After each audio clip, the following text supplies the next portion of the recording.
Bienvenue à tous et à toutes dans ce nouvel épisode du Fauteuil Rouge. Ici on parle film culte classique, mais surtout on partage nos coups de cœur cinématographiques. Alors une nouvelle fois, faites comme moi, installez-vous confortablement, mettez-vous à l'aise.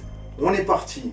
Aujourd'hui ce sera le film Sixième Sens que je mettrai à l'honneur. Ce thriller psychologique réalisé par Night Shyamalan, sorti en août 1999 aux États-Unis et en janvier 2000 en France. Heureusement, il n'y avait pas les réseaux sociaux à l'époque. La sortie 6 mois après en France, on se serait fait spoiler direct. Alors on commence avec le personnage de Malcolm Crowe, rôle interprété par Bruce Willis, qui exerce le métier de psychiatre pour enfants.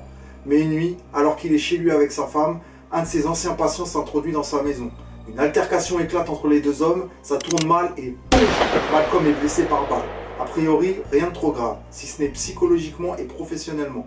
Malcolm est rongé par un sentiment d'échec. Quelques mois plus tard, il rencontre un jeune garçon âgé de 9 ans, Cole, interprété par Haley Joel Osment. C'est un enfant solitaire, tourmenté et visiblement effrayé par quelque chose. Il dit à Malcolm « Je vois des gens qui sont morts ». Là, Bruce Willis, il se dit « Bon, il est bizarre ce petit, mais il a quand même de la compassion pour lui ». Donc il décide de l'aider. Mais cette démarche l'entraîne dans un voyage troublant, où le rationnel s'effrite face à l'inexplicable. En gros, Bruce il commence à avoir des trucs chelous lui aussi. Donc il croit de plus en plus Cole à ces histoires de fantômes.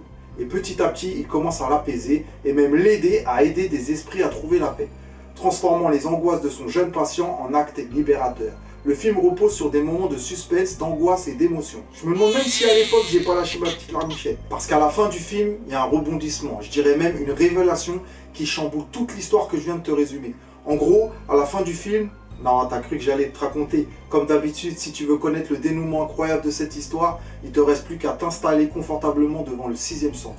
Tu regardes, tu me dis ce que tu en as pensé dans les commentaires. Un pouce si tu as aimé cet épisode, un partage pour nous aider à développer la chaîne. On se retrouvera après les vacances avec des nouveaux coups de cœur à vous faire découvrir ou redécouvrir. Jusque là, prenez bien soin de vous, passez d'excellentes fêtes de fin d'année. Peace!